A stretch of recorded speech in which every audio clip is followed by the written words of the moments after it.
कितना? 4 लाख करोड़ रुपया। लोग राम मंदिर बन रहा है उसकी तो चर्चा कर रही है, 4 करोड़ लोगों के घर भी बन रहे हैं दोस्तों। लाखों करोड़ खर्च करके घर बन रहे हैं। शौचालय हो, उज्ज्वला का मुफ्त गैस कनेक्शन हो, इस पर भी हजारों करोड़ रुपयों का निवेश सरकार ने किया है। हाल में उज्ज्वला की लाभार्थी बहनों के लिए सिलेंडर 500 रुपया तक सस्ता कर दिया गया है।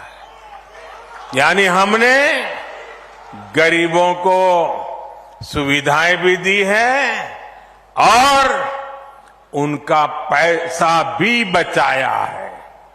मेरे परिवारजनों, कांग्रेस का इतिहास डगर डगर पे झूठ बोलना,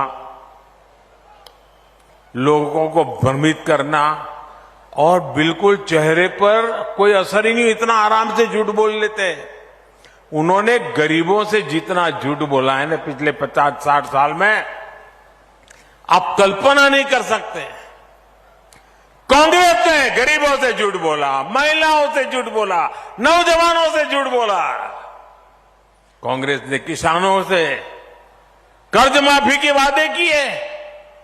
झूठ बोलने की हिम्मत देखिए इनकी। और उनको लगता है देश की जनता पहले की तरह ऐसी है, भली बोली है। अब तो मेरे देश का नौजवान जाग चुका है, उसके मोबाइल में सारी जानकारियां होती है।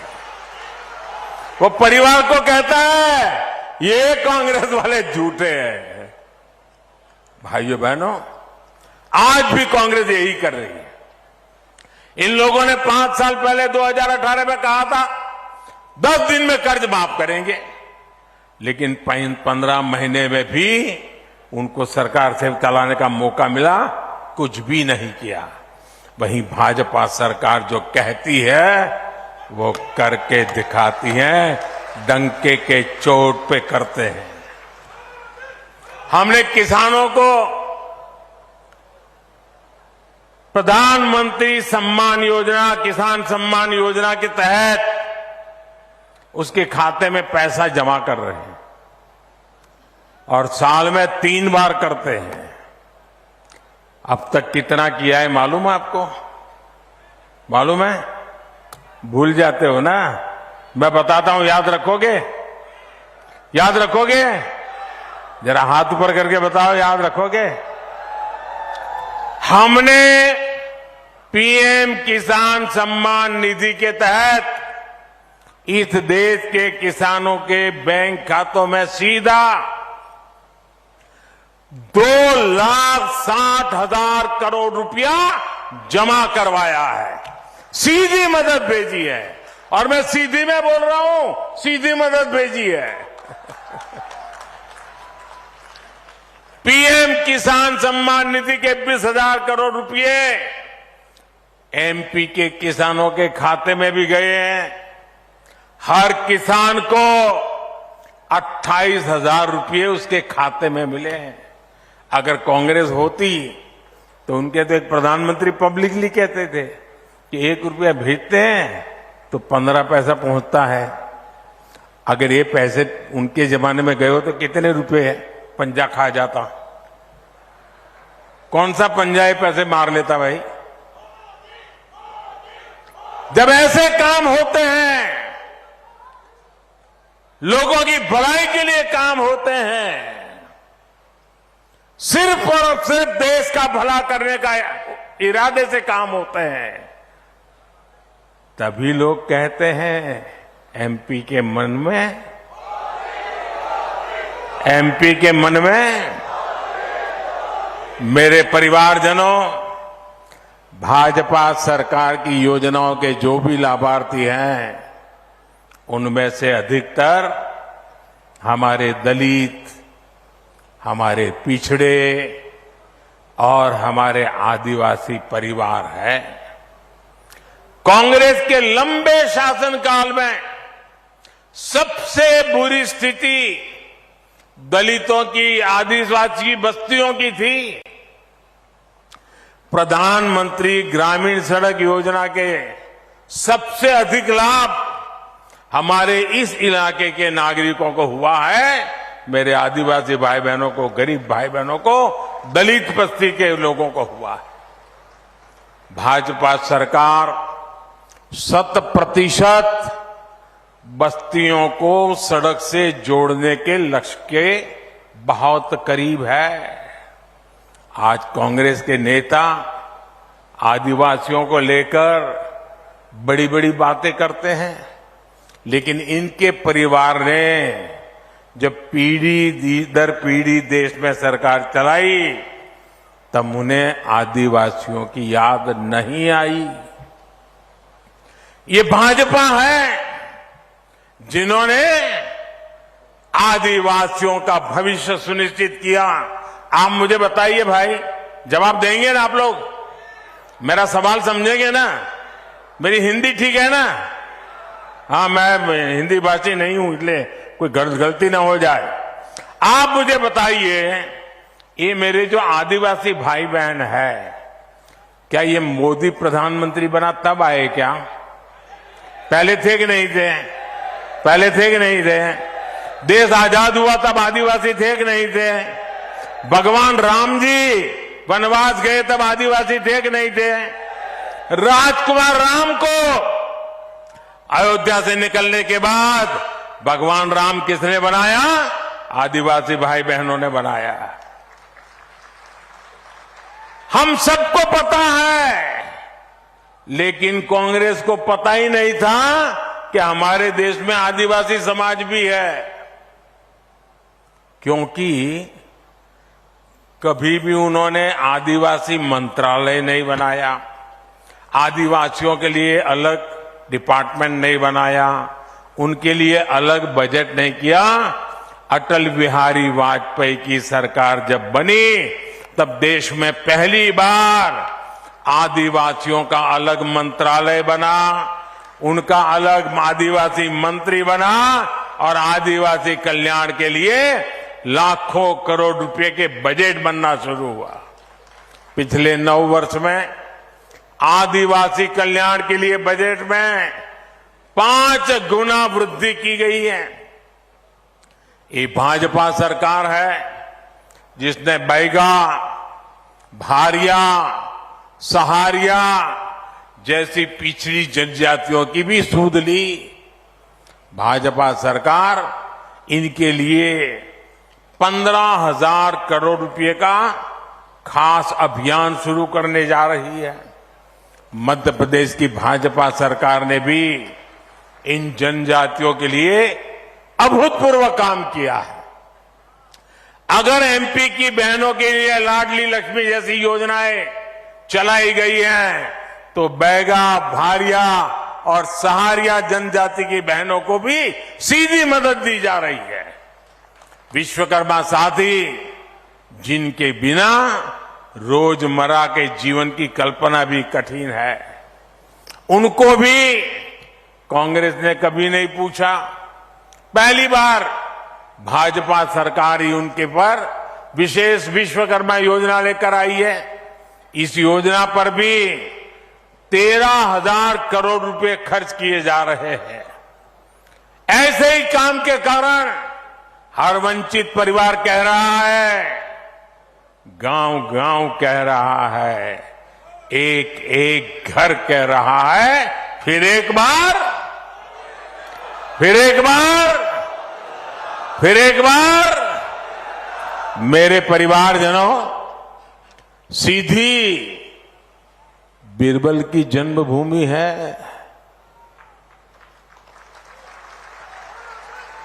और इसलिए बुद्धिमानी, सूझबूझ और पहेलियों को हल करना यहां के हर बच्चे की पारंपरिक ताकत है ना? अच्छा, जब मैं जानता हूं कि बीरबल की भूमि है, अच्छे अच्छे सवालों के जवाब निकाल देते हैं, तो मैं भी आज आपके खास करके नौजवानों को एक पहेली देना चाहता हूं। सुलझा दोगे? पक्का? देखिए, मध्य प्रदेश के जो युवा हैं ना, उसमें जो हमारे फर्स्ट टाइम वोटर है, जो पहली बार इस बार वोट डालने के लिए जाने वाले हैं, उनके सामने मैं गुत्थी रखना चाहता हूं। आप ये पहले सुलझाएंगे? पक्का सुलझाएंगे? अनेक दशकों तक देश में पंचायत से लेकर पार्लियामेंट तक कांग्रेस का ही झंडा था, कांग्रेस की ही सरकारें थी। लेकिन आज गिनती के कुछ राज्यों में ही बची है। जरा सोचिए, गुत्थी सुलझाइए, ये इनकी बर्बादी ऐसी क्यों हुई, इनका ऐसा पतन क्यों हुआ? साथियों, वो इसलिए हुआ क्योंकि कांग्रेस का नारा रहा है, गरीब की जेब साफ, गरीब की जेब, गरीब की जेब और काम हाफ, काम हाफ जेब साफ। यूपी, बिहार, गुजरात, पश्चिम बंगाल, तमिलनाडु, उड़ीसा, कितने राज्य गिनाऊं मैं, एक बार कांग्रेस गई तो वहां के लोगों ने कांग्रेस को दोबारा घुसने नहीं दिया है। यहां एमपी में भी 2 दशक से अधिक हो गए जब कांग्रेस बहुमत के लिए तरस गई है। आज गरीब, दलित, ओबीसी और आदिवासी समाज समझ गया है कि कांग्रेस उनकी प्रतिनिधि नहीं है। कांग्रेस ने सिर्फ वोट के लिए इस्तेमाल किया है।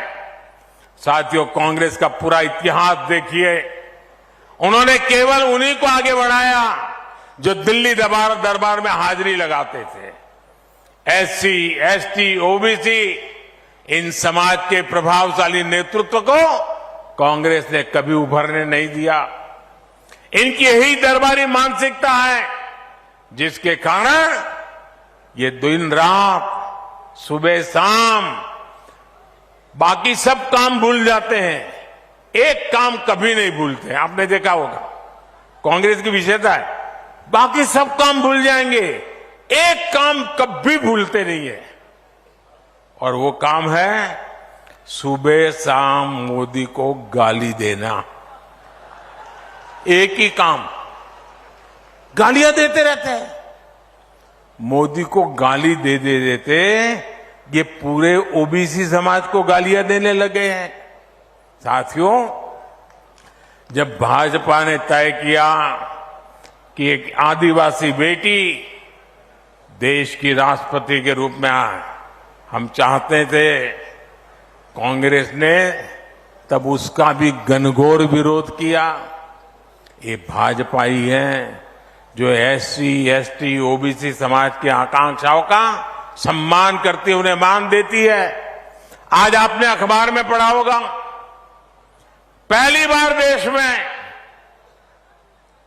इंफॉर्मेशन कमिश्नर के रूप में,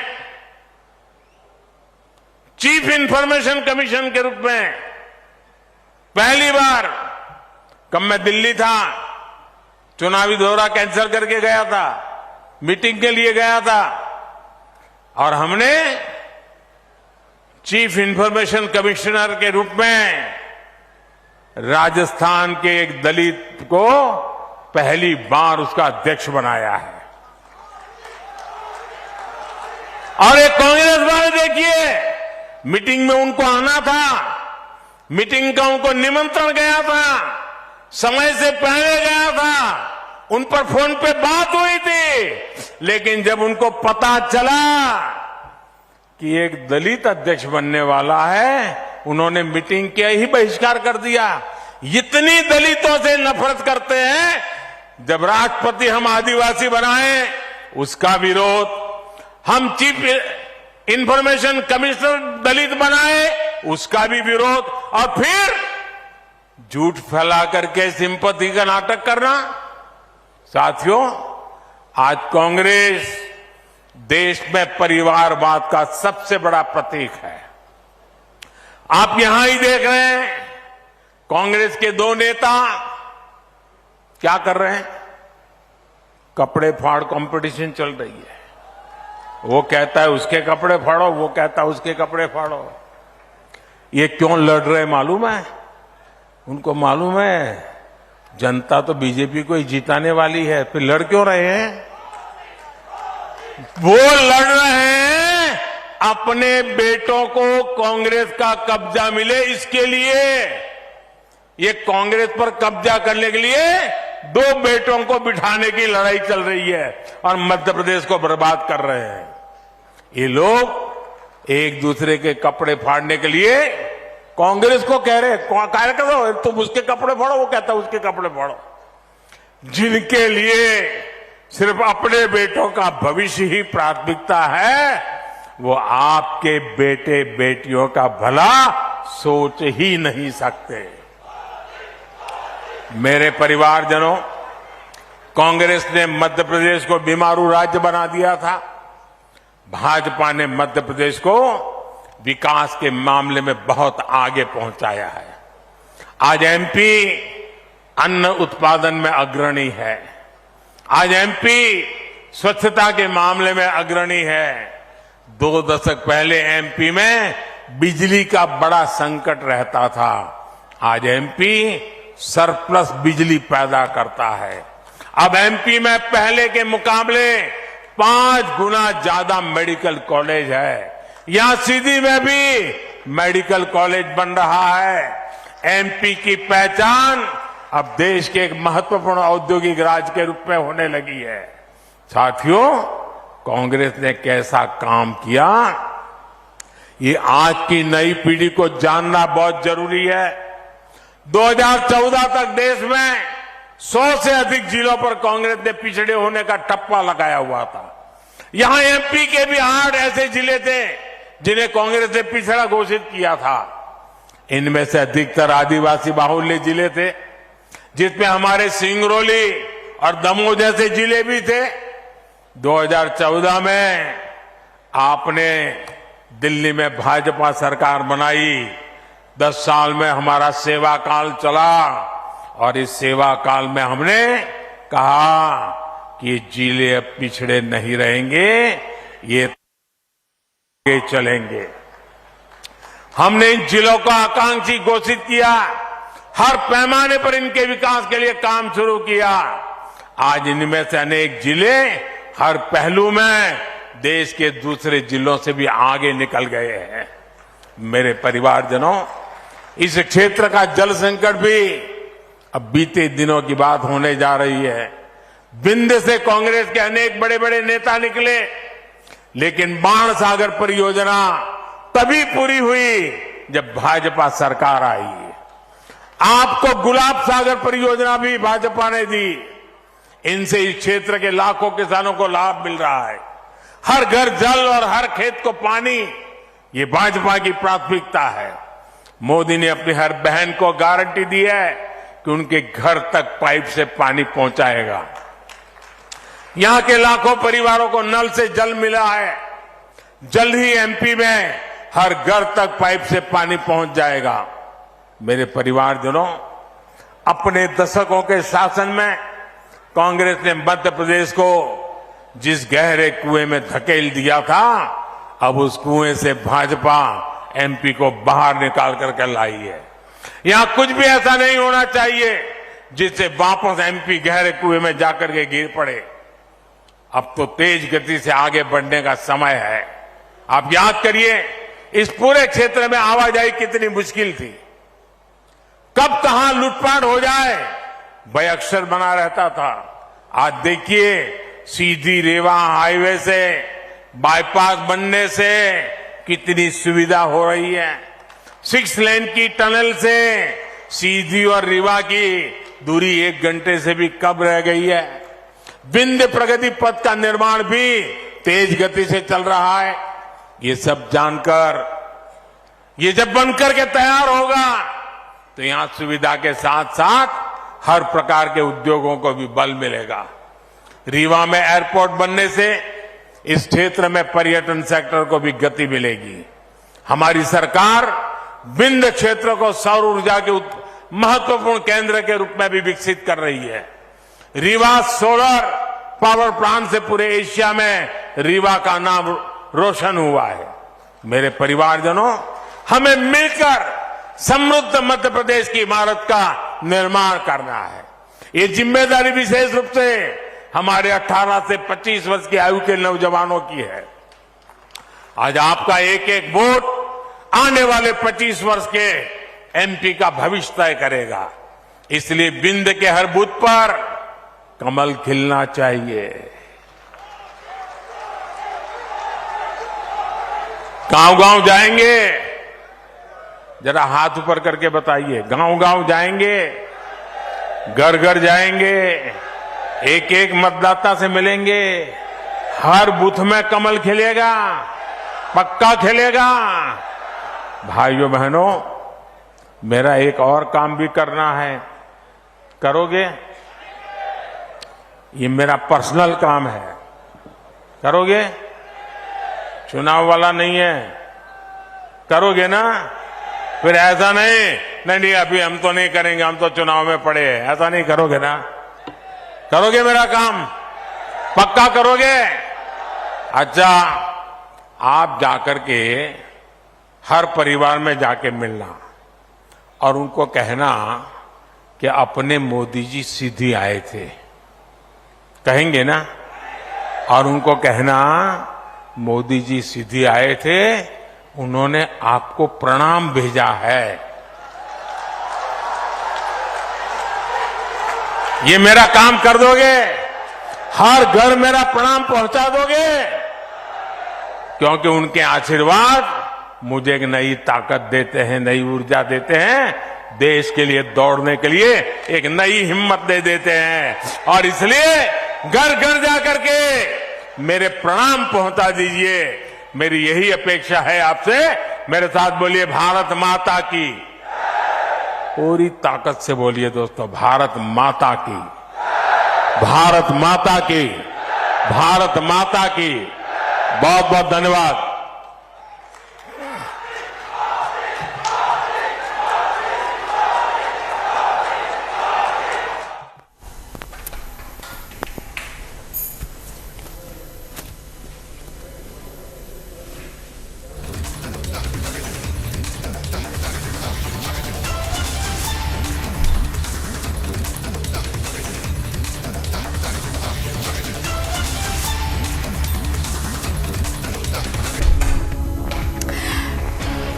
And as Prime Minister Modi concluded that address, we also move on and speak about what started with stink tapes of 4 key players that has now exploded into a full-blown 8-part investigation that has exposed the Mahadev betting scam. From the alleged role of the CMO to smuggling and D-gang link, the Mahadev scam is exploding. On campaign trail, even Prime Minister Modi has now launched an unrelenting attack on the Congress, saying that Baghel must explain what is his connection with the kingpin of the Mahadev betting scam. Listen in to what he said. Chhattisgarh के युवाओं को क्या क्या सपने दिखाए थे और दिया क्या? उन्होंने महादेव के नाम पर भी घोटाला कर दिया। महादेव के नाम पर महादेव सट्टेबाजी घोटाले की चर्चा आज देश और विदेश में हो रही है। कांग्रेस ने अपनी तिजोरी भरने के लिए आपके बच्चों से सट्टेबाजी करवाई है। क्या इनको माफ करेंगे क्या आप? आपके बच्चों को बर्बाद करने वाला काम ऐसे लोगों को माफ करोगे आप? और ये सब किसके इशारे पर हुआ? किसके इशारे पर हुआ? किसके इशारे पर हुआ? उनको सजा मिलनी चाहिए कि नहीं मिलनी चाहिए? पहले सजा आप दोगे कि नहीं दोगे? कमल के निशान पर बटन दबा करके कड़ी से कड़ी सजा ऐसे लोगों को करनी है भाइयों। मुक्ता कैसे बना हुआ था? और ये कक्का आपका, सब लोग तो कहते हैं 30% कक्का, 30% कक्का खुलेआम सट्टा। ये 30% कक्का खुलेआम सट्टा चला रहे थे। आज यहां के मुख्यमंत्री के करीबी जेल में बंद है। छापों में नोटों के बड़े बड़े ढेर मिल रहे हैं जी, सबूत के साथ करोड़ों रुपए पकड़े जा रहे हैं। जो घोटाले का सबसे बड़ा आरोपी है वो टीवी पर आकर कह रहा है कि उसने मुख्यमंत्री को 500 करोड़ रुपए से ज्यादा रिश्वत दी है। अब आपको सबूत की जरूरत है क्या? देने वाला खुद कह रहा है रुपये मिल रहे हैं और फिर भी आपसे वो वोट मांग रहे हैं। शर्म नाम की चीज नहीं है इनको। इनको साफ करना पड़ेगा भाइयों, साफ करना पड़ेगा। करोगे? हर पोलिंग बूथ में से सफाई करनी पड़ेगी, क्योंकि ऐसे आरोपों से घिरे मुख्यमंत्री को एक दिन भी सीएम की कुर्सी पर नहीं रहना चाहिए। आज आप देख रहे हैं कि यहां के मुख्यमंत्री उन पर लगे आरोपों के बाद कांग्रेस के बड़े बड़े दिग्गजों ने भी उनसे किनारा कर लिया है। ये आरोप इतने गंभीर है, सबूत इतने सटीक है कि कांग्रेस से अपने मुख्यमंत्री का बचाव करना भी मुश्किल हो गया है। हो सकता है आज जब मैंने कहा तो हो सकता है कांग्रेस के नेता कुछ उनके बचाव में 2-4 आधी अधूरी बात बोल करके खाना पूर्ति कर लें, लेकिन कांग्रेस का एक नेता इनकी पापों के पक्ष में एक शब्द बोल नहीं रहा है। सब चुप हो गए क्योंकि उनको मालूम है कि इन्होंने अपने और अपने बच्चों की भलाई के लिए पूरी कांग्रेस पार्टी को डुबो दिया। लेकिन मैं आपको विश्वास दिलाता हूं, आपको मेरे विश्वास पे भरोसा है? आपको भरोसा है? आपको मैं गारंटी देता हूं, महादेव सट्टेबाजी घोटाले में भाजपा दूध का दूध और पानी का पानी करके रहेगी। कोई कितना ही बड़ा नाम क्यों ना हो, कितना ही चमरबंदी क्यों ना हो, आपके बच्चों को बर्बाद करने वाले ऐसे लोगों को जेल जाकर के जिंदगी पूरी करनी पड़ेगी।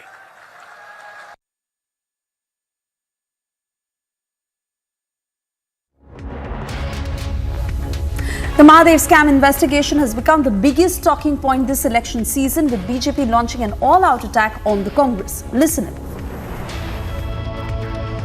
कांग्रेस केवल अपने मुकदमे खत्म करेगी, ईडी हाथ में आएगी। ईडी स्वतंत्र जांच एजेंसी है और कल भी केंद्रीय मंत्री ने कहा था कि कब छत्तीसगढ़ की सरकार ने लिखा, एक भी कागज नहीं दे पाए। कौन सी ऐसी मजबूरी थी कि छत्तीसगढ़ की सरकार कार्रवाई नहीं कर सकती थी? कार्रवाई की, लेकिन केवल उगराही करने के लिए, पैसे वसूलने के लिए। ये वसूली की सरकार भूपे करो और महादेव ऐप चलाओ। जब हम पहले कहते थे भ्रष्टाचार करो, भूपे करो, वही हुआ। 508 करोड़ रुपया भूपे किया और महादेव ऐप चलती रही।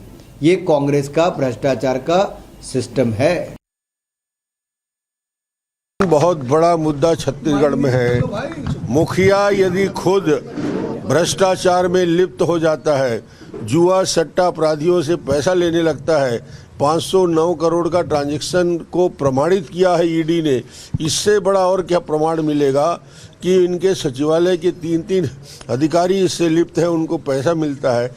उनका बयान जो आया है सोनी का, जो महादेव का प्रमुख है, संचालक है, कि मैंने 509 करोड़ 508 करोड़ रुपया भूपेश बघेल को दिया है, 5.7 यानी 5 करोड़ 70 लाख रुपया जब्त हुआ है, और वो हैंडलर था जिसको किया गया, उसके बयान पे भी आया है कि बघेल नाम के व्यक्ति को हमने पैसा दिया है। तो इससे बड़ा और प्रमाण कोई हो सकता है दुनिया में कि जो पैसा देने वाला है वो बोल रहा है, जो महादेव ऐप का डायरेक्टर है अपना प्रमाण पत्र दिखा रहा है कि मैं डायरेक्टर हूँ, वो डायरेक्टर जब बोल रहा है तो और किसको ढूंढ के लाओगे आप लोग, मुझे समझ में नहीं आता।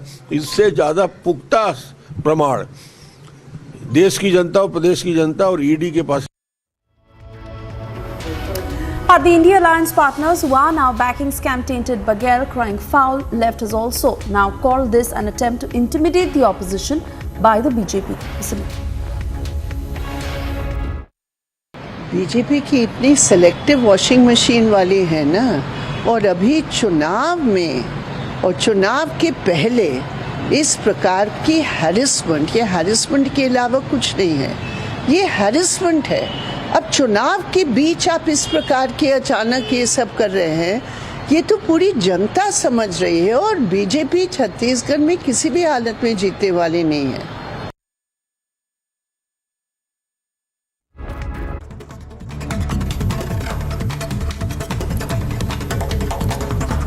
Supreme Court has pulled up the Punjab government and asked the Punjab government to stop stubble burning. Supreme Court has also observed that there can't be a political battle all the time.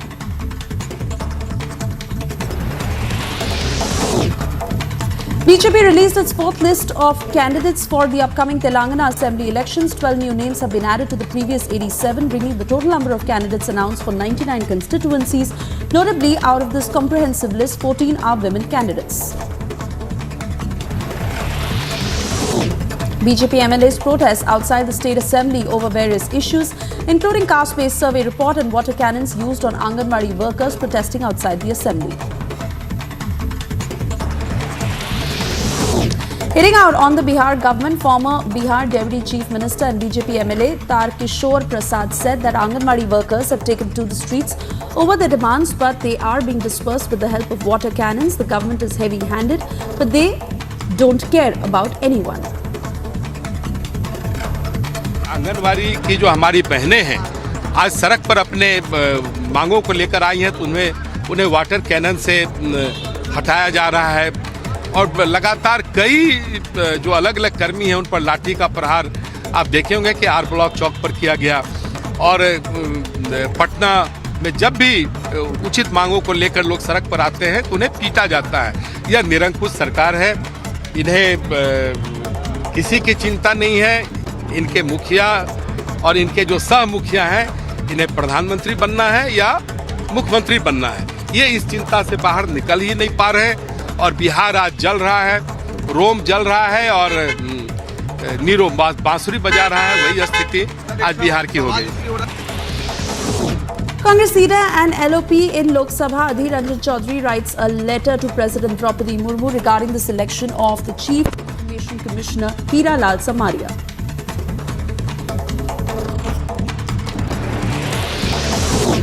Delhi High Court reserves order on interim bail of businessman Amit Arora. He had sought interim bail on the grounds of his daughter's illness.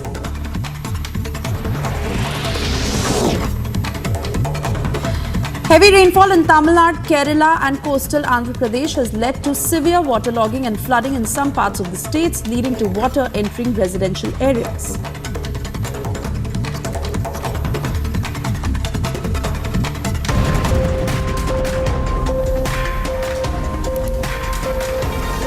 Time now for a short commercial break. On the other side, the stage is set for 2024 election season kicks off. Voting underway in Mizoram and Chhattisgarh.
ये हवाला में जो काम हो रहा है ना, अब देखिए अब इनके पास पैसा कैसे आएगा?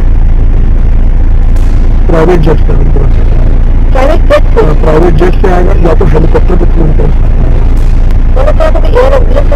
इस्तेमाल किए कभी पहले किए।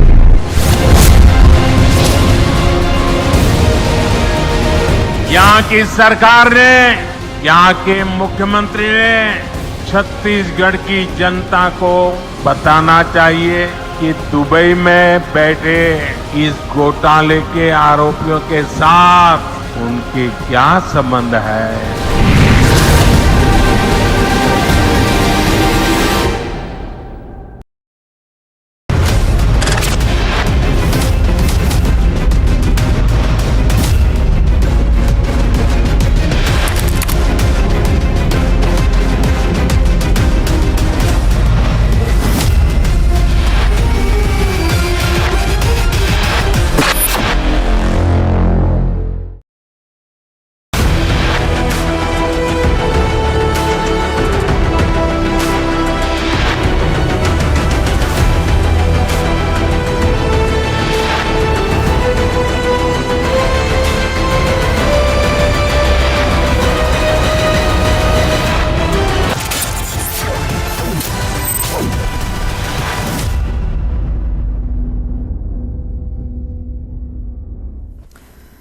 Thank you for staying with Republic. And well, waterlogging has been reported at several places in Bengaluru. Torrential rains that pound the city. You're now getting your ground report on what the current situation is like. It's another road, it's the same city as well, but the scenario remains the same too. And now it is not only the houses which has been inundated, flooded, but also a car which has been damaged. Not only one particular vehicle, but all the vehicles which were parked on this road has now completely come to a state where they cannot be repaired as well. And some of the mechanics, in fact, speaking off the record, stated that it is beyond repair. This is a costly car, anywhere costing between 15 to 20 lakh rupees. And you can see the insides of the car as well, completely filled up with water. 3 to 3.5 feet above the ground level too, and you can see that these costly interiors of the car too has completely been destroyed now. None of the mechanics are ready to come here and repair because it is not in a fit position where they can in fact come here and repair as well, because it is completely flooded. Now they cannot even start the car because the water has entered inside, and it might even lead to go ahead with the engine choking as well. So looking at it, the houses have been damaged, water there has been water on the roads as well. It's completely flooded. Low-lying areas are the worst affected as well, because we're not only speaking about one part of Bengaluru, we're speaking about north, south, east, west, all the 8 zones which has been affected too. And this is the sorry state of affairs where property is being destroyed. And one of the major problems where I am standing here, this is not mud that you are seeing, this is sewage that you are seeing, where I am amidst as well, because every time that there are rains, these drainage, these sewage lines choke completely, and you can see the sewage right there on our screens, which has flooded the road completely. And now we are also clearly going ahead and looking that water is being pumped out. The water which was inside is now being pumped out with the help of pump sets as well as machines too. So looking at it, will the authorities come and make sure that there is some sort of swift action so that people can get back to their routine lives, because Bengaluru will witness rains for the next 3 to 4 days is what the Met Department has predicted so far. So will the BBMP authorities wake up, or will they sit in the confines of their air-conditioned cabins and rooms and then monitor the situation only from there?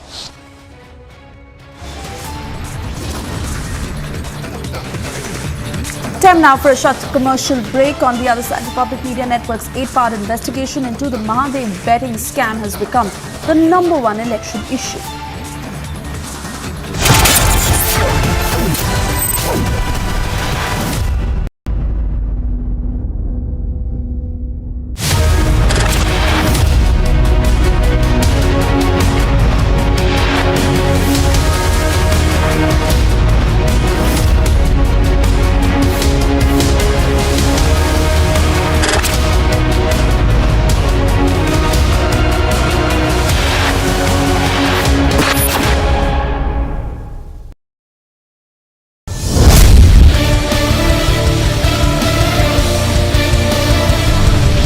बता रहा हूँ तो पतंगे रस्सी दूसरे खाने हो रहा हूँ ना, इसके साथ बड़े बड़े लोग हैं, यहाँ तक कि यहाँ के कोई नेता नहीं छुड़ा, बड़े बड़े लोग भाई, यहाँ कितने पुलिस वाले सस्पेंड हो गए इस चक्कर में।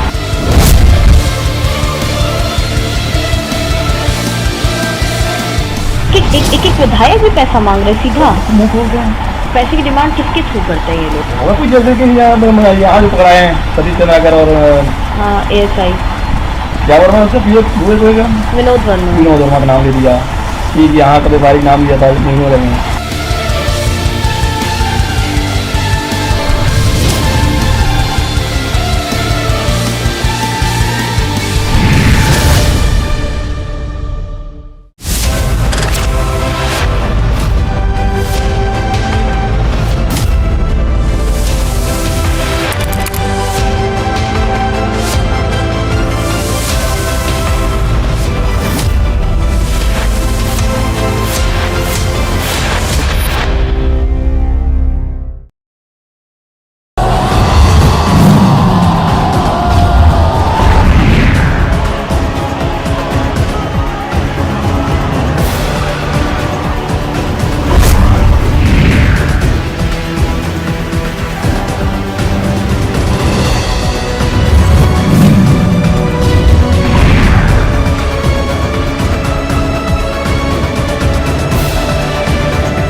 Thank you for staying with Republic. And well, the air quality across Delhi continues to remain in the severe category. The Delhi government has announced the return of odd-even system after a gap of 4 years, stating, that starts from the 13th of November until the 20th of November. Take a look at this report. It is that time of the year when we don't know whether to celebrate and feel happy because the festivities are around, or to dread the season because it's again the Delhi AQI situation which is hovering over our heads as the Delhi air again goes into the severe AQI situation with so many implementations and bans by the government being implemented now, which people are saying is little late, as this happens every year when we get into the severe air pollution situation where you can see that we have this toxic haze over almost everything. And we also have these young people here with us who should be in the prime of their health, but they're already saying that they are suffering, their health is suffering because of this very bad severe AQI situation that Delhi is facing again for the 8th year in a row. So this is where the Delhi air pollution has reached, and this is what the situation of the AQI is. With cameraman Manish Karakoti, I am Nikita Sahai for Republic TV. Time now for a short break. On the other side, Republic Media Network's 8-part investigation into Mahadev betting scam becomes the #1 election issue. In the India Today Best Universities 2023 survey, released recently, India's #1 ranked universities in various streams are JNU Delhi, Amity University, AIIMS Delhi, IIT Delhi, and National Law School Bengaluru.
लगातार दिखा रहे हैं। जोरदार धमाका व गाड़ी को नुकसान पहुंचा है। हम यहाँ पर रिपोर्ट करने पहुंचे तो और अचानक जोरदार अलर्ट जारी किया गया और उसके बाद ये तस्वीर निकलकर सामने आई जहाँ धमाका हुआ है। तकरीबन 50 मीटर की दूरी पर थे जब ये प्रोजेक्टाइल जो है वो यहाँ पर आकर गिरता है। गुरसमन, ये जो हम तस्वीरें दिखा रहे हैं ये इम्पैक्टफुल अटैक इसलिए किया गया क्योंकि हमास को कहीं न कहीं बॉर्डर लाइन करने की कोशिश हो रही है। हम लोग नीचे थे, वही कारण है कि बच पाए, अदरवाइज जो इसके शेल्स थे, जो इसके फ्रेगमेंट्स थे, वो भी लग सकते थे और उससे भी नुकसान हो सकता था।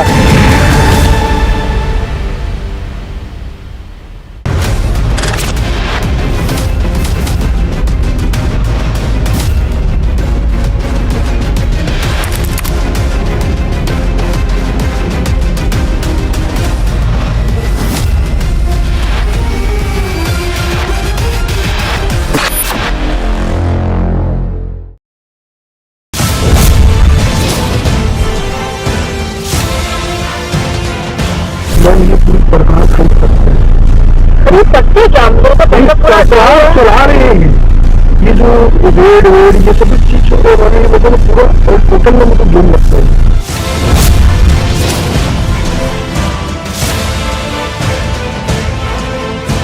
आपको लगता है कि उसको सब कुछ पता है कि क्या हो रहा है? देखिए, जैसा मुझे समझ में ये आया कि मैं तो सीएम साहब को काफी लंबी बड़ी बात होती थी हमेशा जब भी हाउस में आते थे।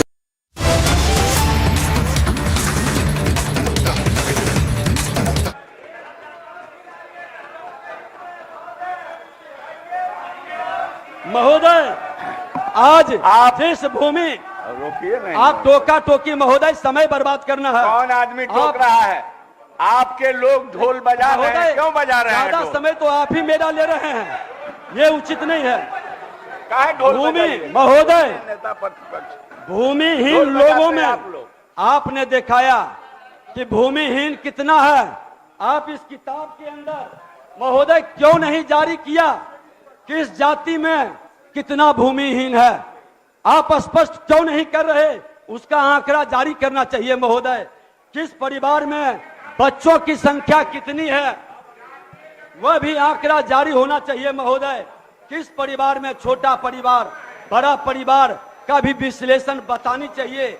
एएन सिन्हा इंस्टीट्यूट में मल्लाहों का रिपोर्ट जारी किया गया था महोदय।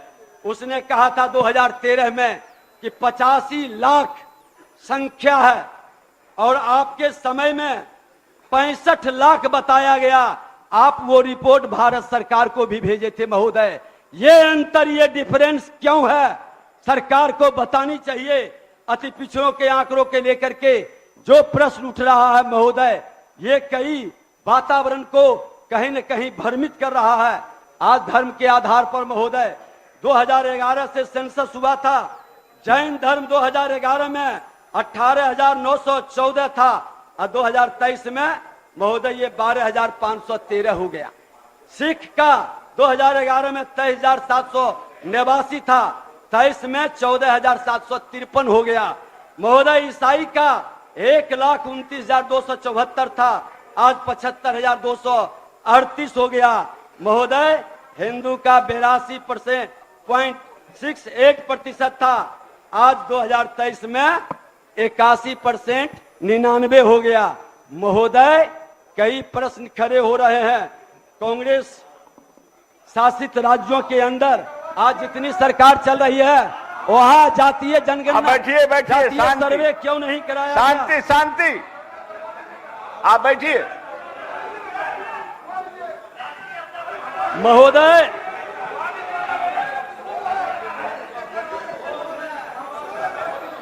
आप शोरगुल करिएगा। महोदय मैं एक चीज और कहता हूं महोदय, जो ढोल पीट रहे हैं माननीय मुख्यमंत्री जी, जो पौधे संभाल कर रखे जाते हैं, जो पौधे संभाल कर रखे जाते हैं वह कभी वृक्ष नहीं बनता। आपने जो उत्तराधिकारी घोषित किया, किसी अति पिछड़े और दलित के बच्चों को, उस विधायक को, उस परिवार से क्यों नहीं घोषित किया? हिम्मत है तो अति पिछड़ा को आप मुख्यमंत्री उप मुख्यमंत्री के पद पर बैठाने का।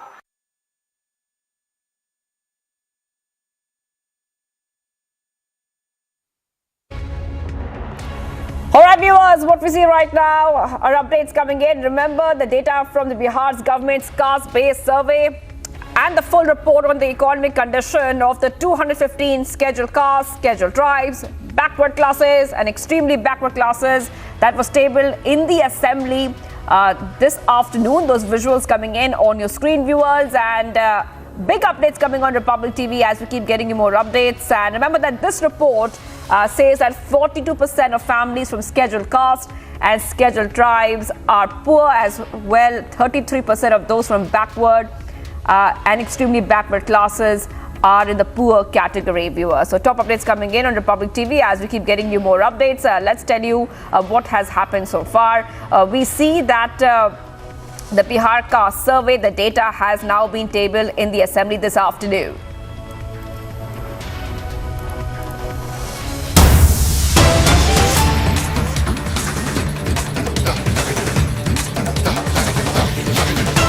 Viewers, in the run-up to the mega 2024 elections, the Ram Mandir politics is back. And in the latest coming in, UP Chief Minister Yogi Adityanath has now hit out, saying that all Congress ever did was block the Ram Mandir from being built. That is right, viewers. Top updates coming in on Republic TV. And in the run-up to the mega 2024 elections, the Ram Mandir politics is back. And in the latest coming in, UP CM Yogi Adityanath has now hit out. I repeat, UP CM Yogi Adityanath has now hit out, saying that all Congress ever did was block the Ram Mandir from being built, viewers. Let's go ahead and play out that reaction. 22 जनवरी 2024 को प्रधानमंत्री मोदी जी के कर कमलों से रामलला अपने मंदिर में विराजमान भी होंगे। ये जो तीनों प्रकार के कार्यक्रम हैं, आप में से भी और आपके पूर्वजों ने भी अयोध्या के राम मंदिर के लिए संघर्ष किया था। इससे बड़ा सौभाग्य और क्या हो सकता है कि जिसके लिए हमारे पूर्वज बलिदान हुए थे, जिसके लिए उन्होंने संघर्ष किया था, जिसके लिए उन्होंने साधना की थी, जो उनकी मनोकामना थी, हम अपनी आंखों से, भौतिक आंखों से आज उस कार्य को मूर्त रूप होते हुए देख रहे हैं। इसलिए मैंने कहा हम सौभाग्यशाली हैं, हमारी पीढ़ी सौभाग्यशाली है। लेकिन भाइयों बहनों, मैं आपसे पूछना चाहता हूं, अयोध्या में राम मंदिर का काम क्या कांग्रेस कर पाती? कांग्रेस तो चाहती ही नहीं थी, क्योंकि कांग्रेस का नाम ही समस्या है। कांग्रेस चाहती ही नहीं थी समस्या का समाधान हो। कांग्रेस ने तो कह दिया था कि नहीं, कोई परिवर्तन नहीं होना चाहिए। और तो राम भक्तों ने कहा कि गुलामी के ढांचे को हटा देंगे, न रहेगा बांस, नहीं बजेगी बांसुरी।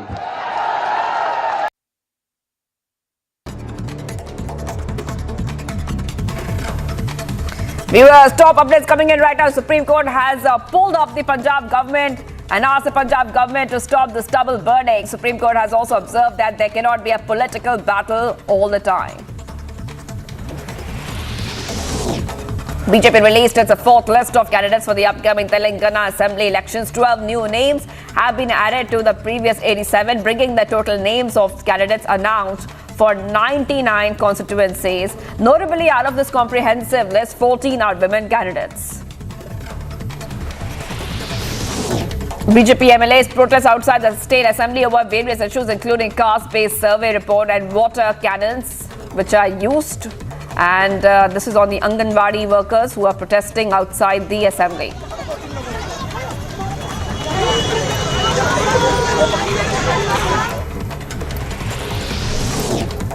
Hitting out at the Bihar government, former Bihar Deputy CM and BJP MLA has said that Anganwadi workers have taken to the streets over their demands, but they are being dispersed with the help of water cannons. The government is heavy-handed. They do not care about anyone. Anganwadi की जो हमारी बहनें हैं, आज सड़क पर अपने मांगों को लेकर आई हैं, तो उन्हें वाटर कैनन से हटाया जा रहा है। और लगातार कई जो अलग अलग कर्मी हैं उन पर लाठी का प्रहार आप देखे होंगे कि आर ब्लॉक चौक पर किया गया। और पटना में जब भी उचित मांगों को लेकर लोग सड़क पर आते हैं तो उन्हें पीटा जाता है। यह निरंकुश सरकार है, इन्हें किसी की चिंता नहीं है। इनके मुखिया और इनके जो सह मुखिया हैं, इन्हें प्रधानमंत्री बनना है या मुख्यमंत्री बनना है, ये इस चिंता से बाहर निकल ही नहीं पा रहे हैं। और बिहार आज जल रहा है, रोम जल रहा है और नीरो बांसुरी बजा रहा है। वही स्थिति आज बिहार की हो गई। Congress leader and LOP in Lok Sabha, Adhir Ranjan Chaudhary writes a letter to President Draupadi Murmu regarding the selection of the Chief Information Commissioner, Hirilal Samaria. Delhi High Court reserves order of interim bail of businessman Amit Arora. He has sought interim bail on the grounds of his daughter's illness. Heavy rainfall in Tamil Nadu, Kerala and coastal Andhra Pradesh has led to severe waterlogging and flooding in some parts of the state, leading to water entering residential areas.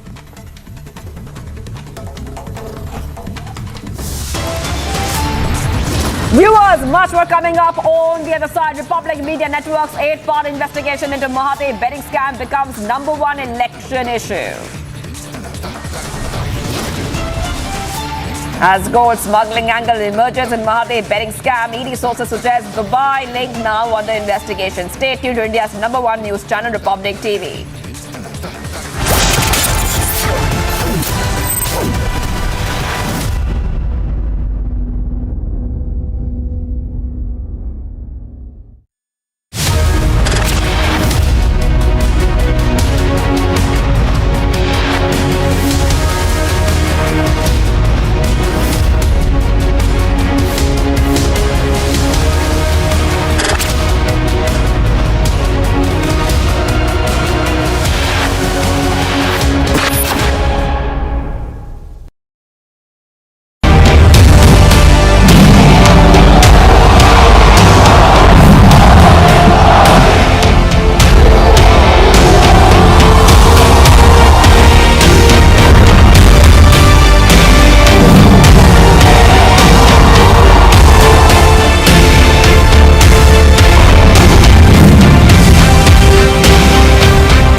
हवाला में जो काम हो रहा है ना, अब देखिए अब इनको पैसा कैसे आएगा? प्राइवेट जेट से प्राइवेट जेट से आएगा या तो हेलीकॉप्टर के थ्रू इनको इस्तेमाल किए कभी पहले किए।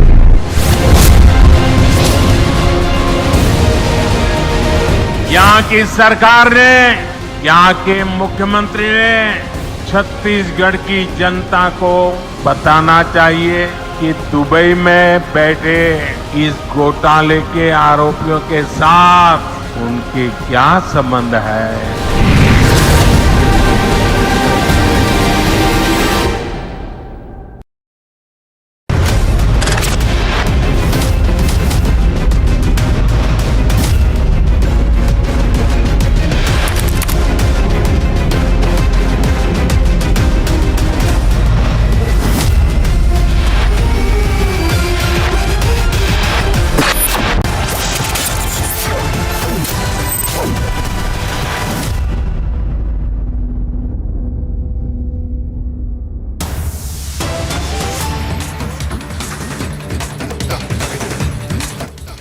Viewers, getting in a big lead in the Elvish Yadav case, Noida police has now sent a notice to Elvish Yadav asking him to appear physically in the next 48 hours. Sources have also suggested that police are likely to seek 14-day remand of 3 of the 5 accused. Viewers, top updates coming in right now, and what we see right now is that Noida police have said it's time he appears before them for questioning in connection with allegations that he was part of a racket that supplied snake venom at rave parties. Viewers, top updates coming in on Republic TV.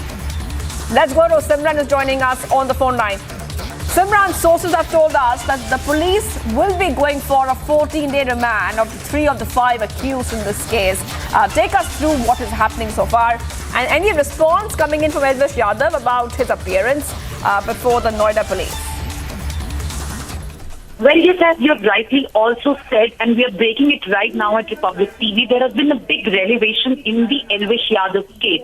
So as far as the details have been going on, it was 2 to 3 days back when Elvish Yadav, the famous YouTuber, was found in Rajasthan, when also the Noida police actually came out officially and publicly said that they were not looking out to arrest him. But as of it could be seen as possibly like a U-turn, where Noida police has sent a notice to Big Boss fame Elvish Yadav in the case where there have been allegations over the YouTuber that he has been involved in making venom out of snakes. And remember, after taking the accused Rahul in this on remand, the Noida police is saying right now, sources are indicating that Elvish Yadav is likely to be interrogated.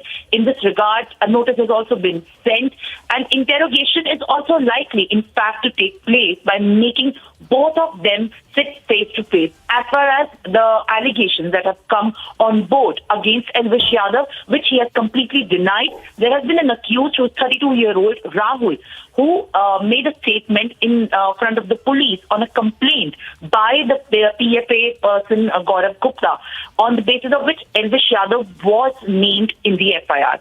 So the Noida police is definitely now diving deep into the entire interrogation of the case which is pertaining to the YouTuber's fame, Elvish Yadav. And definitely in this regard, Elvish Yadav, who was, when the FIR was registered, was in Mumbai. But right now, now a notice has been sent. It is likely to be seen that he has to come for the interrogation and also speak his side of story, where he is completely in denial of the allegations that have come against him in the case where he has been accused of also supplying and consuming the snake venom.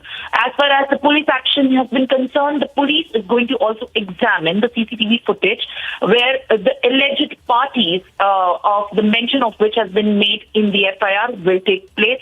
The team of Noida police is also collecting the information, remember, in Sector 51 of Noida, where these allegations have been made by the PFA member Gaurav Gupta. Back to you. All right. Thank you, Simran, for getting us all the details coming in. A big lead in the Elvish Yadav case. Noida police has now sent the notice to Elvish Yadav, making him appear physically in the next 48 hours.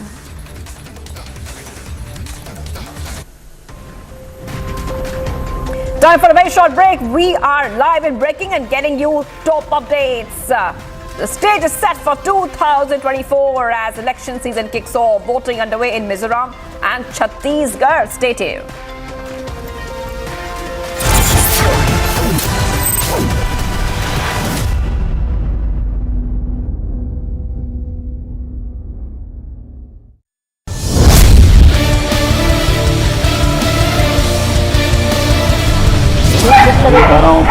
पता नहीं रस्सी दूसरे खाने हो रहा हूँ ना, इसके साथ बड़े बड़े लोग हैं, यहाँ तक कि यहाँ के कोई नेता नहीं छुड़ा, बड़े बड़े लोग भाई, यहाँ कितने पुलिस वाले सस्पेंड हो गए इस चक्कर में।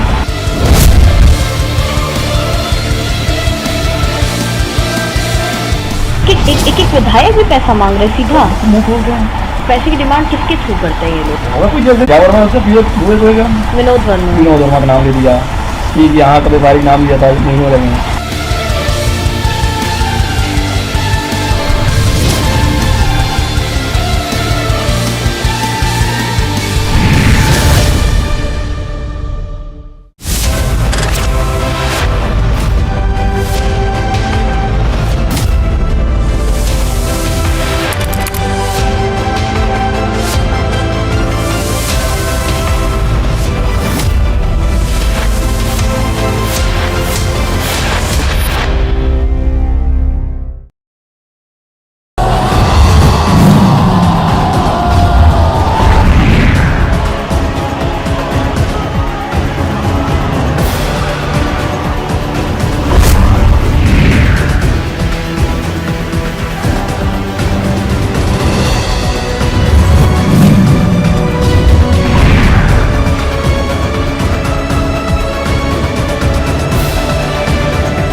Welcome back, viewers. What started with sting tapes of 4 key players has now exploded into a full-blown 8-part investigation that has exposed the Mahadev betting scam. From the alleged role of the CMO to smuggling and de-gang link, the Mahadev scam is exploding. On the campaign trail, even the Prime Minister Modi has now launched an unrelenting attack on the Congress, saying that Baghel must explain what's his connection with the kingpin of the Mahadev betting scam.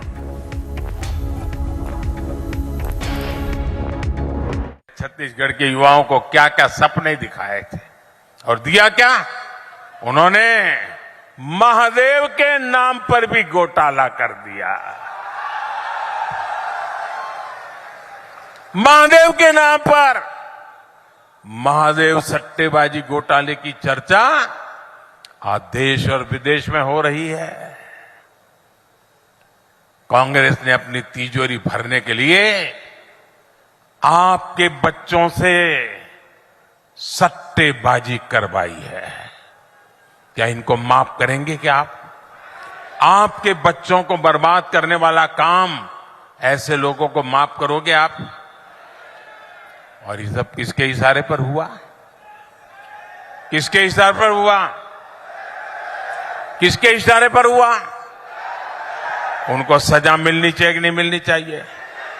पहले सजा आप दोगे कि नहीं दोगे? कमल के निशान पर बटन दबा करके कड़ी से कड़ी सजा ऐसे लोगों को करनी है भाइयों। मुक्ता कैसे बना हुआ था? और ये कक्का आपका, सब लोग तो कहते हैं 30% कक्का, 30% कक्का, खुलेआम सट्टा। ये 30% कक्का खुलेआम सट्टा चला रहे थे। आज यहां के मुख्यमंत्री के करीबी जेल में बंद है। छापों में नोटों के बड़े बड़े ढेर मिल रहे हैं जी, सबूत के साथ करोड़ों रुपए पकड़े जा रहे हैं। जो घोटाले का सबसे बड़ा आरोपी है वो टीवी पर आकर कह रहा है कि उसने मुख्यमंत्री को 500 करोड़ रुपए से ज्यादा रिश्वत दी है। अब आपको सबूत की जरूरत है क्या? देने वाला खुद कह रहा है रुपये मिल रहे हैं और फिर भी आपसे वो वोट मांग रहे हैं। शर्म नाम की चीज नहीं है इनको। इनको साफ करना पड़ेगा भाइयों, साफ करना पड़ेगा। करोगे? हर पोलिंग बूथ में से सफाई करनी पड़ेगी, क्योंकि ऐसे आरोपों से घिरे मुख्यमंत्री को एक दिन भी सीएम की कुर्सी पर नहीं रहना चाहिए। आज आप देख रहे हैं कि यहां के मुख्यमंत्री उन पर लगे आरोपों के बाद कांग्रेस के बड़े बड़े दिग्गजों ने भी उनसे किनारा कर लिया है। ये आरोप इतने गंभीर है, सबूत इतने सटीक है कि कांग्रेस से अपने मुख्यमंत्री का बचाव करना भी मुश्किल हो गया है। हो सकता है आज जब मैंने कहा तो हो सकता है कांग्रेस के नेता कुछ उनके बचाव में 2-4 आधी अधूरी बात बोल करके खाना पूर्ति कर लें, लेकिन कांग्रेस का एक नेता इनकी पापों के पक्ष में एक शब्द बोल नहीं रहा है। सब चुप हो गए क्योंकि उनको मालूम है कि इन्होंने अपने और अपने बच्चों की भलाई के लिए पूरी कांग्रेस पार्टी को डुबो दिया। लेकिन मैं आपको विश्वास दिलाता हूं, आपको मेरे विश्वास पे भरोसा है? आपको भरोसा है? आपको मैं गारंटी देता हूं, महादेव सट्टेबाजी घोटाले में भाजपा दूध का दूध और पानी का पानी करके रहेगी। कोई कितना ही बड़ा नाम क्यों ना हो, कितना ही चमरबंदी क्यों ना हो, आपके बच्चों को बर्बाद करने वाले ऐसे लोगों को जेल जाकर के जिंदगी पूरी करनी पड़ेगी।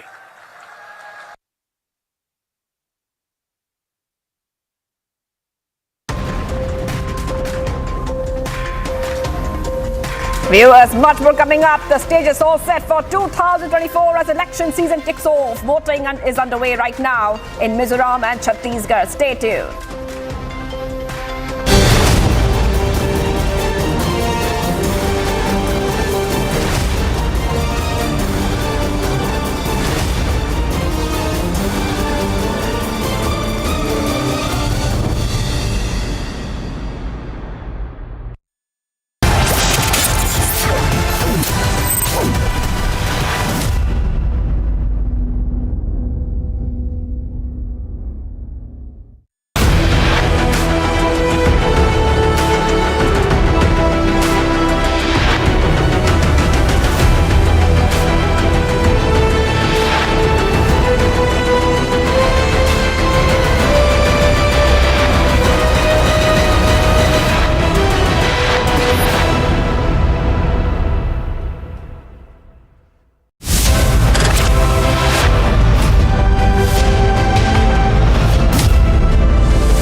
तस्वीरें हम लगातार दिखा रहे हैं। जोरदार धमाका हुआ, गाड़ी को नुकसान पहुंचा है। हम यहाँ पर रिपोर्ट करने पहुंचे थे और अचानक जोरदार अलर्ट जारी किया गया और उसके बाद ये तस्वीर निकलकर सामने आई जहाँ धमाका हुआ है। तकरीबन 50 मीटर की दूरी पर थे जब ये प्रोजेक्टाइल जो है वो यहाँ पर आकर गिरता है। गुरसमन, ये जो हम तस्वीरें दिखा रहे हैं, ये इम्पैक्टफुल अटैक इसलिए किया गया क्योंकि हमास को कहीं न कहीं बॉर्डर लाइन करने की कोशिश हो रही है। हम लोग नीचे थे, वही कारण है कि बच पाए, अदरवाइज जो इसके शेल्स थे, जो इसके फ्रेगमेंट्स थे, वो भी लग सकते थे और उससे भी नुकसान हो सकता था।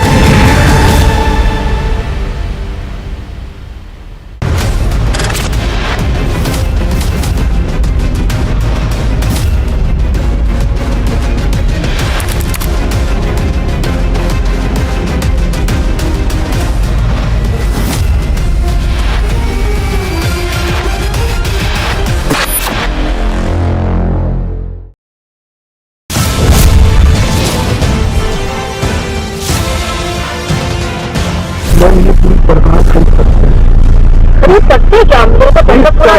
चला रहे हैं ये जो वेड ये सभी चीज छोटे बने मतलब पूरा टोटल में मतलब गेम लगता है।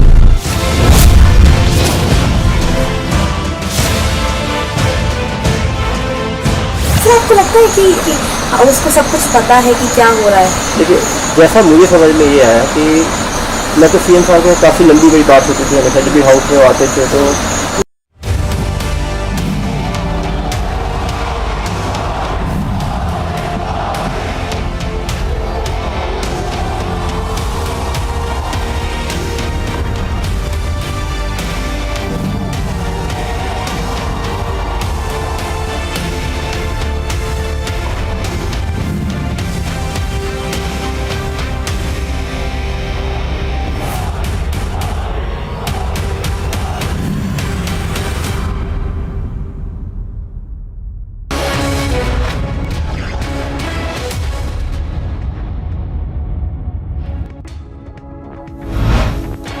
afternoon, you're watching Superfast 50. I'm Suesha Sawant. On to the first story. In the midst of the ongoing Phase 1 Assembly election, Prime Minister Modi landed in Chhattisgarh to speak at a rally and sounded the bugle for BJP's upcoming wave of campaigning leading up to the second phase of elections. While addressing a rally in Chhattisgarh, Prime Minister Modi hit out at the Congress government for failing to contain Naxalism in Chhattisgarh and said whenever the party comes to power at the centre, Naxalites and terrorists get emboldened. जब कांग्रेस सरकार में आती है, तब देश में आतंकवादियों और नक्सलियों के हौसले बढ़ जाते हैं। जहां भी देखो इधर कभी बम फूटने की खबर आती है, कभी उधर बम फूटने की खबर आती है, कभी यहां मार दिया काट दिया की खबर आती है, कभी यहां मार दिया काट दिया की खबर आती थी। Raising the Mahadev betting app scam in Chhattisgarh, Surajpur, Prime Minister launched a scathing attack on CM Baghel and said that CM House has now become a den for gamblers. Chhattisgarh के युवाओं को क्या क्या सपने दिखाए थे और दिया क्या? उन्होंने महादेव के नाम पर भी घोटाला कर दिया। महादेव के नाम पर महादेव सट्टेबाजी घोटाले की चर्चा आज देश और विदेश में हो रही है। कांग्रेस ने अपनी तिजोरी भरने के लिए आपके बच्चों से सट्टेबाजी करवाई है। क्या इनको माफ करेंगे क्या आप? As the Madhya scam investigation has become the biggest talking point this election season, it's a mega face-off between the BJP and the Congress, where BJP has launched a scathing attack, questioning the Baghel government over their silence. Congress केवल अपने मुकदमे खत्म करेगी, ED हाथ में आएगी। ED स्वतंत्र जांच एजेंसी है और कल भी केंद्रीय मंत्री ने कहा था कि कब छत्तीसगढ़ की सरकार ने लिखा, एक भी कागज नहीं दे पाए। कौन सी ऐसी मजबूरी थी कि छत्तीसगढ़ की सरकार कार्रवाई नहीं कर सकती थी? Voting has kicked off in Mizoram and across 20 seats in Chhattisgarh, setting the stage for what many consider a crucial precursor to the 2024 Lok Sabha elections.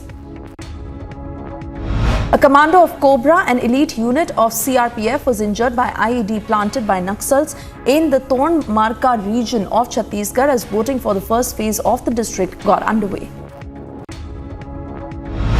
Heading out at the agencies, Chhattisgarh Chief Minister Bhupesh Baghel said that ED and IT will take a short break and will return before Lok Sabha elections. जो जिसके पास पैसा पकड़ा गया वो रमन सिंह के साथ उसका photo है, उसके पार्षद है, उसके बड़े करीबी है, भाजपा कार्यकर्ता उसके यहाँ पकड़ा गया और भाजपा जो नेता है उसके रिश्तेदार की गाड़ी है ना। और दूसरी बात यह है कि ये पूरा प्लांटेड है, इसका मतलब है भारतीय जनता पार्टी हार मान चुकी है, ये उनका आखिरी अस्त्र था। PM Modi hits out at the Congress in Madhya Pradesh, addressing a public rally in Siddhi. Prime Minister said that Congress never fulfilled promises made to the poor and poor have been cheated by the Congress. Congress ने केंद्र में हमारे यहाँ सेवा काल शुरू हुआ उसके पहले 10 साल तक जो सरकार चलाई उसमें उसने गरीब और मध्यम वर्ग को लूटने का ही काम किया था।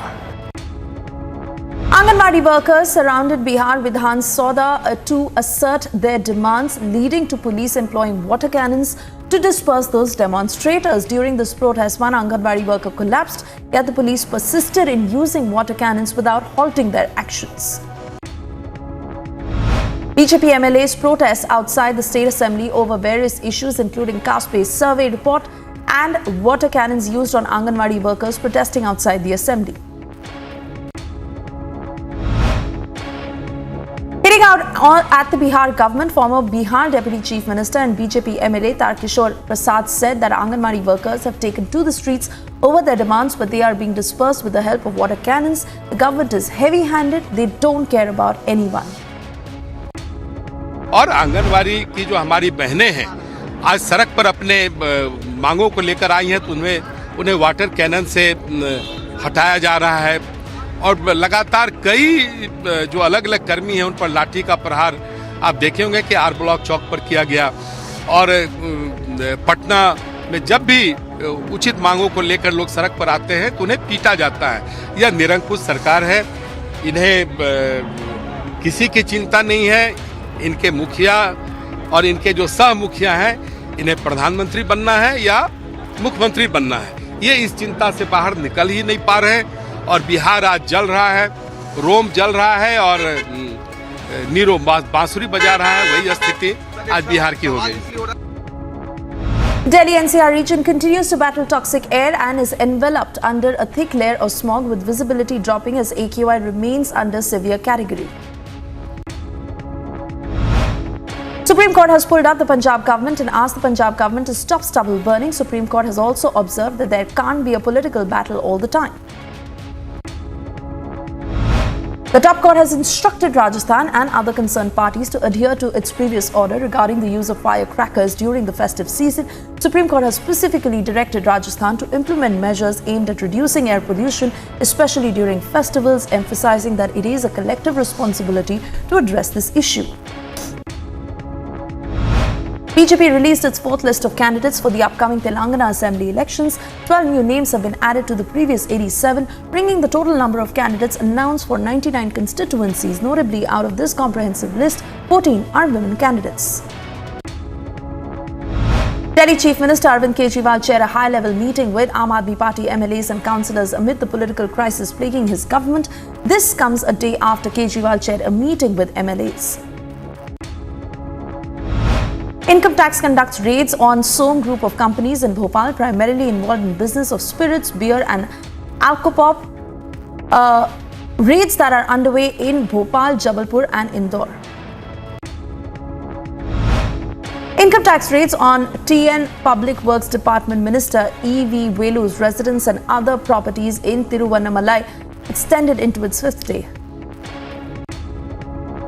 Delhi High Court reserves the order on interim bail of businessman Amit Arora. He sought interim bail on the grounds of his daughter's illness. In the run-up to the mega 2024 elections, Ram Mandir politics is back, and in the latest, Uttar Pradesh Chief Minister Yogi Adityanath hit out, saying that all the Congress ever did was block Ram Mandir from being built. लेकिन भाइयों बहनों मैं आपसे पूछना चाहता हूं, अयोध्या में राम मंदिर का काम क्या कांग्रेस कर पाती? कांग्रेस तो चाहती ही नहीं थी, क्योंकि कांग्रेस का नाम ही समस्या है. Israeli army threw airstrikes isolated northern Gaza and prepared for forthcoming ground battles with Hamas terrorists in Gaza's largest city, marking a potentially more intense phase of the month-long conflict. This conflict has rapidly become the deadliest Israeli-Palestinian violence in 75 years since Israel's establishment, with Israel committed to removing Hamas from power and dismantling its military capabilities. Pro-Palestinian demonstrators calling for a Gaza ceasefire disrupted traffic at the port of Tacoma, where a military supply ship, the Cape Orlando, had recently docked. Organizers claimed that they were acting against the Israel-Hamas conflict and believed that the ship was carrying weapons for Israel. Israeli military actions continued in Gaza with smoke and flares visible in the morning sky. Israeli army's operation targeted northern Gaza, preparing for anticipated ground battles with Hamas terrorists in Gaza's largest city, marking a potentially more intense phase of the month-long conflict. UNSC remains deadlocked on a resolution for the Israel-Hamas conflict. US calls for humanitarian pauses, while other council members seek a humanitarian ceasefire to deliver aid and prevent further civilian casualties in Gaza. Secretary General Antonio Guterres has urged an immediate humanitarian ceasefire in Gaza and a halt to the escalating tensions in the region. Explosions and flare lit up the Gaza sky on Monday night during the Israeli bombardment. Israeli army conducted airstrikes in northern Gaza, preparing for upcoming ground clashes with Hamas terrorists. The Palestinian death toll, as reported by the health ministry of Hamas-run Gaza Strip, has now exceeded 10,000. Meanwhile, 1,400 Israelis, mainly civilians, killed during Hamas incursion on October 7 that initiated the conflict, having lost their lives.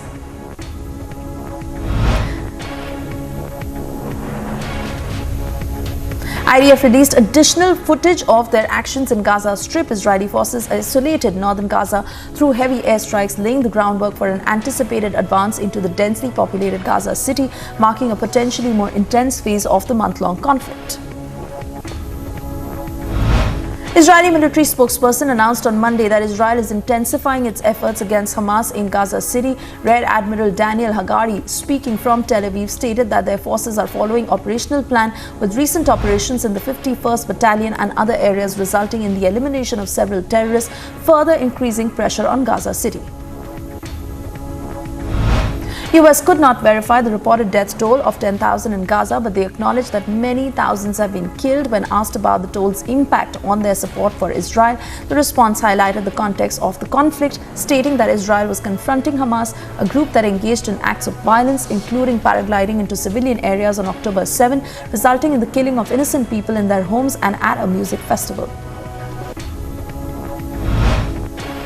Israeli Prime Minister Benjamin Netanyahu stated that Israel would assume overall security responsibility in Gaza for an indefinite period following the conclusion of the conflict.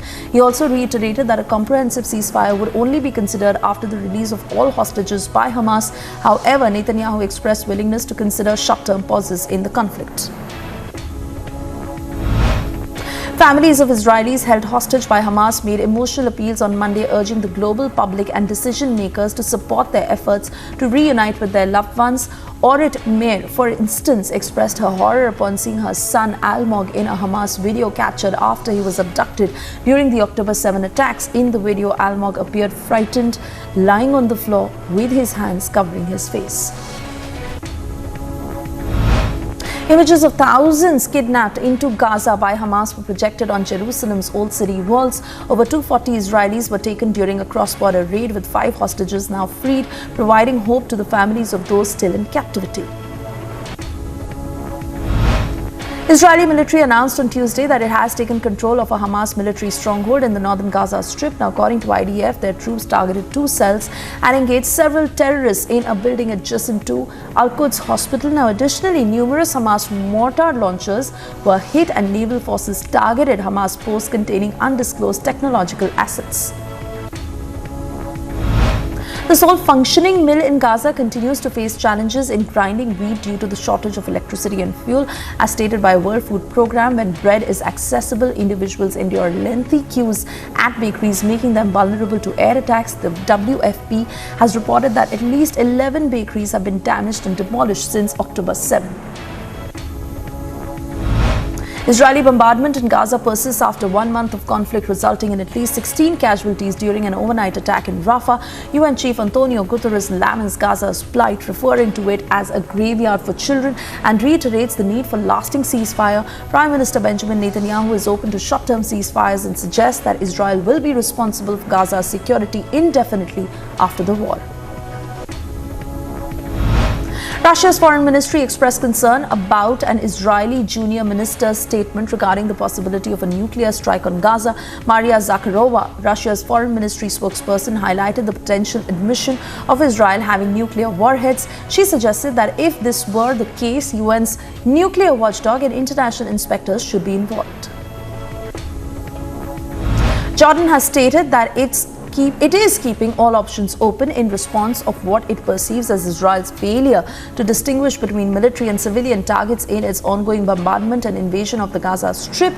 Prime Minister Bishr al-Qassenba did not specify the actions Jordan might take following its recent recall of ambassador from Israel in protest of Israel's offensive in Gaza triggered by a Hamas attack. Israel's Prime Minister Benjamin Netanyahu restated that a ceasefire in Gaza will only occur if Hamas agrees to release Israeli hostages. Activists from Jewish Voice for Peace, staged a sit-in demonstration at the Statue of Liberty. The group has been occupying high-profile New York City locations, calling for a ceasefire in Gaza. United Nations has issued a warning, reporting that around 1.5 million individuals have been displaced since the commencement of the conflict between Israel and Hamas on the 7th of October. Within this displaced population, over 7 lakh people are currently seeking shelter in facilities managed by UN Relief and Works Agency. President Joe Biden and Israeli Prime Minister Benjamin Netanyahu discussed the ongoing Gaza crisis, developments in Israel and West Bank, and efforts to secure the release of hostages held by Hamas. They also talked about a tactical pause to allow civilians to leave Gaza. UK and Japan's foreign and defense secretaries met in Tokyo to discuss increased military cooperation enabled by a new security pact allowing joint exercises on each other's soil. This collaboration has grown due to concerns about China's influence. Japan has signed reciprocal access agreements with Australia and the UK, establishing semi-alliances. Iowa Governor Kim Reynolds backed Florida Governor Ron DeSantis for president, offering him a potential boost in the Republican primary. As he competes with Donald Trump, DeSantis has placed his hopes on Iowa to become a Trump alternative, and Reynolds' endorsement breaks with Iowa's traditional neutrality. To commemorate the 50th anniversary of their inaugural concert in China, 12 musicians from Philadelphia Orchestra have embarked on a performance tour in the country. This move signifies a thaw in relations between the two nations in anticipation of a potential meeting between Presidents Joe Biden and Xi Jinping. Australian Prime Minister Anthony Albanese met with Chinese Premier Li Qiang in Beijing, marking a significant improvement in bilateral relations. This is the first visit by the Australian leader to China in 7 years, underscoring renewed stability in relations. Albanese and Chinese Xi Jinping acknowledged recent progress in their ties, emphasizing the importance of engagement despite differences, including defense-related issues. A fire in southern Chile claimed the lives of 14 individuals on Monday, including 6 children and 8 adults. The blaze began in one of the wooden houses within a small community. According to Coronel municipality authorities, the fire department's efforts were hindered as one house was entirely engulfed in flames and the second was partially burnt when they arrived on the scene. An intense match at the Arun Jaitley Stadium in Delhi. Bangladesh secured a 3-wicket victory over Sri Lanka in an ICC Men's Cricket World Cup game. This game will be notable for Angelo Matthews' historic dismissal as he became the first batsman in international cricket to be timed out at the age of 35. Vasco da Gama won 1-0 against the current leader of Brazilian Serie A, Botafogo, marking Botafogo's third loss in their last 5 matches.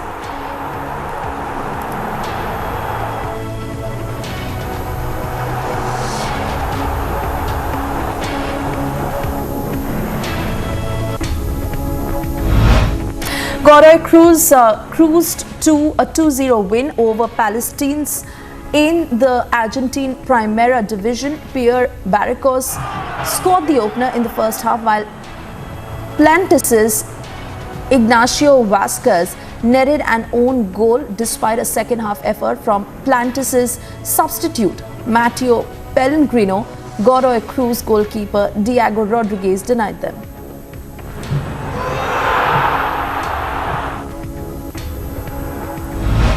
Jasprit Bumrah, the Indian fast bowler who had been causing significant disruptions in the ongoing ICC World Cup 2023, received a nomination for ICC Men's Player of the Month award for October 2023. He shared this nomination with South Africa's opening batsman and the emerging talent from New Zealand, Rachin Ravindra.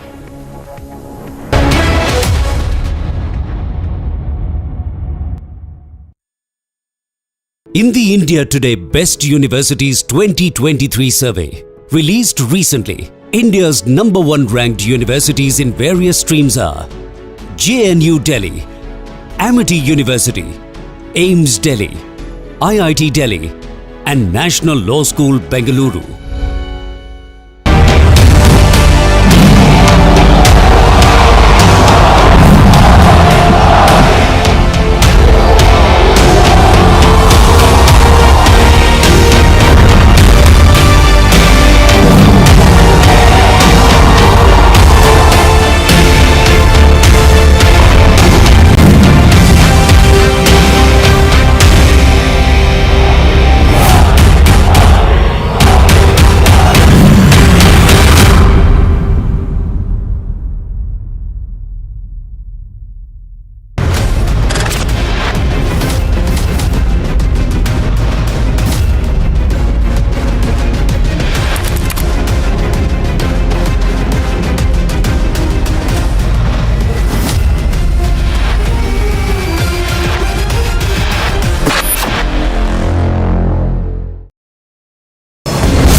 हवाला में जो काम हो रहा है, अब देखिए अब इनके पास पैसा कैसे आएगा? प्राइवेट जेट से प्राइवेट जेट से आएगा या तो हेलीकॉप्टर के थ्रू इनके इस्तेमाल किए कभी पहले किए।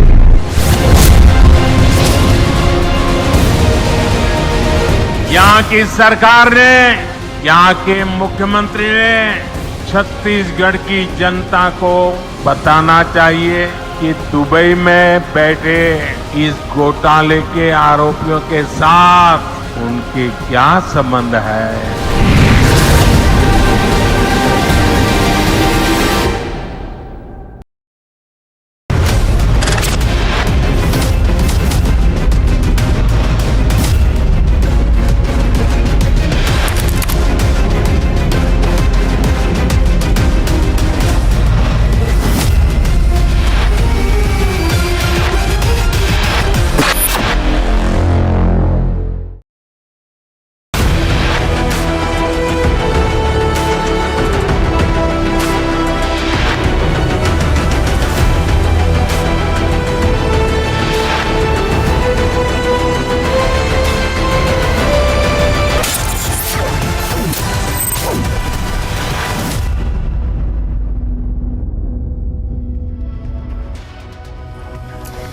And we are cutting across to a big lead in the Elvish Yadav case, as we are learning that the Noida police has now sent a notice to Elvish Yadav asking him to appear physically in the next 48 hours. Sources have also suggested that the police is likely to seek 14 days remand of 3 of the 5 accused. This is the latest that is coming in the Elvish Yadav case, as we are now learning that the Noida police has sent a notice to the man who is on the run, Elvish Yadav, asking him to appear physically in the next 48 hours. You would remember how he had released a video claiming innocent, and he had said that all these allegations that have been leveled against him are not true. However, questions also asked as to if he is innocent, then why is he on the run, which he continues to be. And now the Noida police has sent a notice to Elvish Yadav asking him to appear physically in the next 48 hours. Simran has all the details of the notice that has been sent to him. She's with us on the phone line. Over to you, Simran.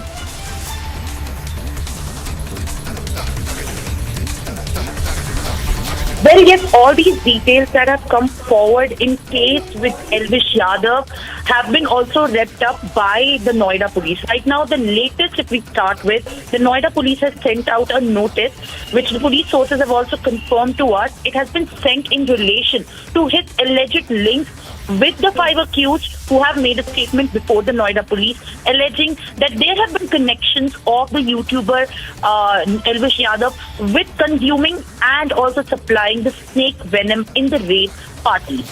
Now, it has been going on since many days about that Elvish Yadav was being questioned, could have been questioned, and this has finally come to a blow when the police is also confirming and saying that Elvish Yadav will be asked to appear before the police to record his statements, as the Noida police has applied for police remand of the 5 accused in the case.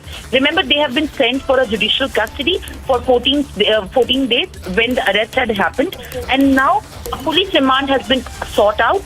In the police remand, it is going to be the first time when all these 5 accused who have been arrested will be questioned, and in the interrogation, when all of them will be face to face, there will also be likely a probability to question Elvish Yadav in front of them. And also in relation to this is the notification that has been sent by the Noida police is entirely procedural. This happens when such cases there has been evidence which the police acquires and also mentions some possible and substantial links with the arrested accused. Now, in the days to come, starting from this week, it is expected that Elvish Yadav could be seen appearing before Noida police. As of now, there have been no concrete information from the Elvish Yadav team saying that they will be appearing and giving out their statements. However, on social media, we have been saying that he has been in complete denial of all the allegations. But now that a formal notice has also been sent, and police has also been on an upfront to take the matter of investigation further, this is going to blow up even further, as it can also be possibly touted as a political conspiracy by the Elvish Yadav team. Back to you. Thank you, Simran, for getting us those details.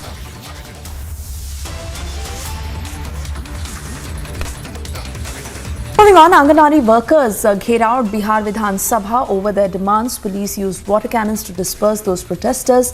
Anganwadi worker who fainted amid the protests. However, police did not stop using water cannons and continued to disperse the protesters. Getting you more in this report.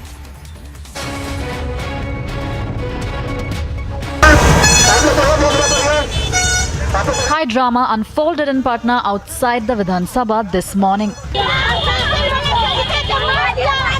Anganwadi workers protested outside the Bihar Vidhan Sabha as they raised salary increment demand.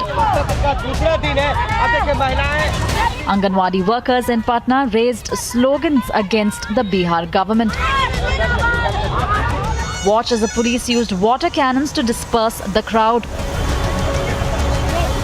An Anganwadi worker fainted as they protested outside the Bihar Vidhan Sabha over their demands. देखिए, मेरा मानना है कि किसी भी प्रजातंत्र में किन्हीं को भी हक है कि वो अपनी मांग रखे, और सरकार का भी ये दायित्व है कि उस मांग की गरिमा को ध्यान में रखें। मैं समझता हूँ कि वाटर कैनन सबसे एक सूक्ष्म प्रणाली है जब आप किसी अपोजिशन से डील करते हैं। लेकिन जाहिर तौर पर ये जो सरकार है जिनकी कार्यशैली मैंने देखी है बीते 1 वर्ष से कम, उसमें इतना तय है कि किसी की भी मांग होती है उस पर विचार होता है, संवेदना के साथ, सहानुभूति के साथ।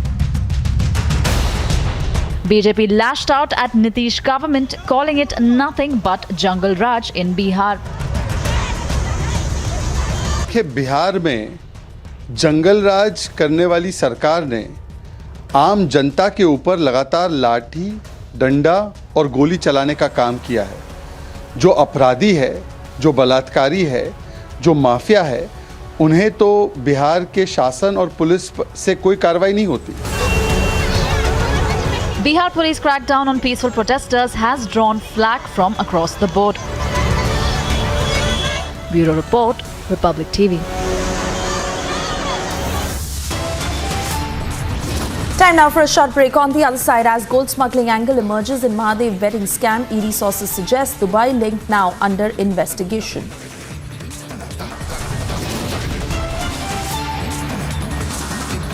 Massive impact of Republic Mahadev investigation. ED sources tell Republic summons to be issued soon.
पता नहीं रस्सी दूसरे खाते बोल रहा हूँ ना, इसके साथ बड़े बड़े लोग हैं, यहाँ तक कि यहाँ के कोई नेता नहीं छुड़ा, बड़े बड़े लोग भाई, यहाँ कितने पुलिस वाले सस्पेंड हो गए एक चक्कर में।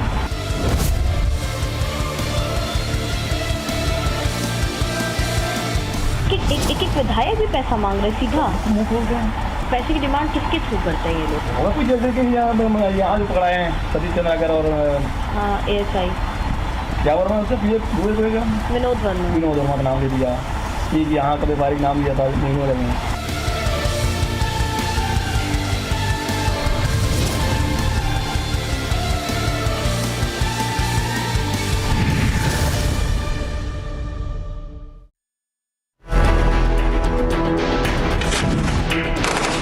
Israel is all prepared for the big war, the Hamas terrorists. The rockets being fired, of course, at Kibbutz Be'eri only. बहुत सारे ऐसे इलाके हैं जहां अभी भी हमास के आतंकी फायर कर रहे हैं। Get down again, it's a missile. कम से कम दर्जन भर रॉकेट्स की आवाज आई है जो हिजबुल्लाह ने दागे हैं। We have been hearing continuously an explosion. तकरीबन 50 से 70 BMP जो हैं वो फॉरवर्ड एरियाज पर हैं। The people here were staying, but there was a rocket that was fired. एशकुलॉन की तरफ भी टैंक्स जा रहे हैं। हमारी सबसे बड़ी टीम ग्राउंड जीरो पर है।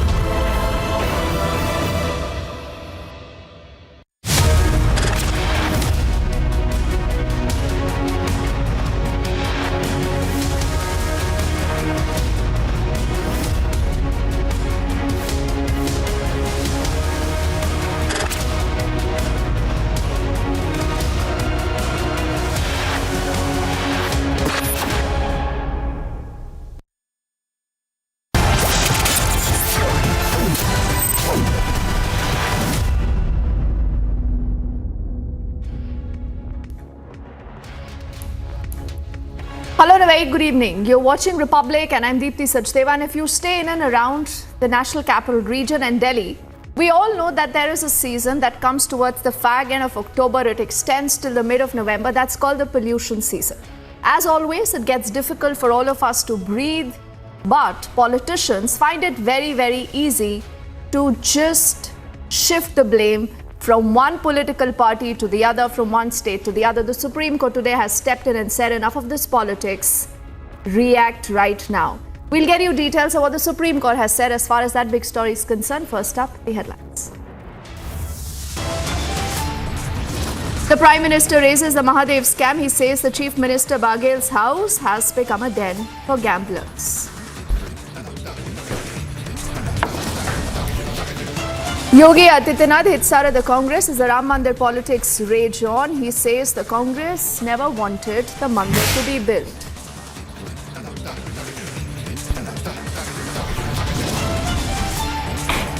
The Aligarh civic body passes a resolution unanimously. Aligarh will now be known as Harigarh.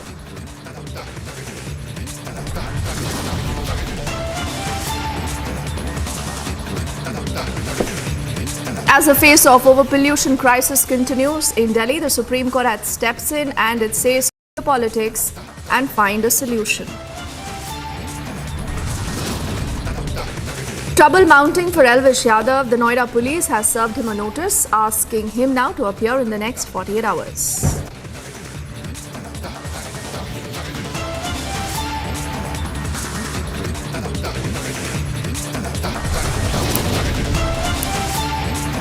And Israel's relentless fight against terror continues as the war against Hamas now completes a month.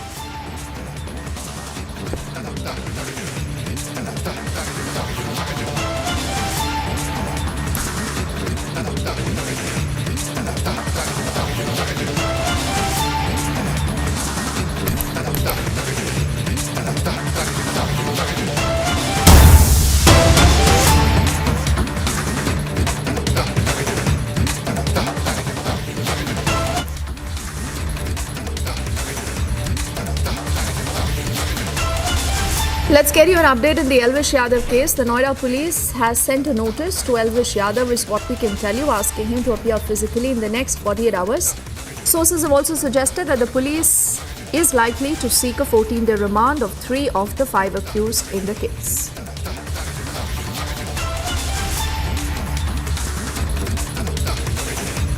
So that's the latest in the Elvish Yadav case. The Noida police has sent him a notice and they want him to make himself available before the agency in the next 48 hours. Sources also indicate that the police then could be seeking a 14-day remand of 3 of the 5 accused who've already been arrested by the police. This is all in aftermath of one of the rave parties there where the allegation is that snake's venom was found, and these are serious allegations that have been leveled against him. Though he, remember, did put out a video on the social media and he's denied all these allegations, but the Noida police now has sent him a notice.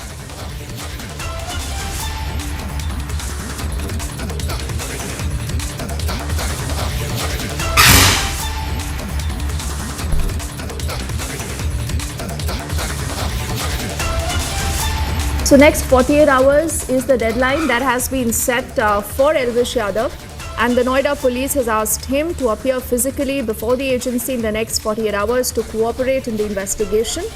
This is, like I said, over the Noida Venom party, and multiple videos that we have seen doing the round on social media in particular is where he has said that he has nothing to do with that particular party. He wasn't present there, and he says, hence all these allegations against me are false.